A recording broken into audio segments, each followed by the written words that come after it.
வணக்கம். இன்னைக்கு Sunday special என்னன்னு பார்த்தீங்கன்னா, ரொம்ப நாளா மீனே வாங்கல. எங்க ஊர்லலாம் தடை போட்டிருந்தாங்க.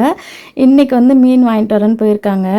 அதுக்குள்ள நான் ஒரு பிளாக் காஃபி போட்டு குடிச்சிட்டு, அப்படியே டைரக்ட்டா லஞ்ச் சாப்பிட்டுக்கலாம் அப்படின்ட்டு எல்லாத்துக்கும் ரெடி பண்ணிட்டு இருக்கேன். நல்லா ஒரு கைப்பிடி அளவுக்கு புதினா போட்டு ரசம் வச்சுட்டு, திருக்க மீன் வாங்கிட்டு வந்திருந்தாங்க. அதுதான் போட்டு குழம்பு வச்சேன்.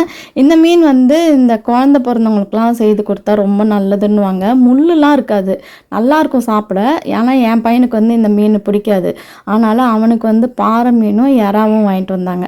ஆளுக்கு இப்படி தான் ஒரு ஒரு விதம் சமைக்கிறதா இருக்கும். அவனுக்கு இந்த எறா ஃப்ரை பண்ணி வச்சுட்டு, நல்லா பெரிய மீனாக பாறை மீன் ஃப்ரை பண்ணி வச்சுட்டு, எனக்கு அந்த திருக்க மீன்லேயே மிளகாத்தூள்லாம் போட்டு நான் வறுத்து எனக்கு எடுத்துக்கிட்டேன். இது லைட்டாக வெடிக்கும், அது மட்டும் பார்த்து வறுத்து எடுக்கணும்.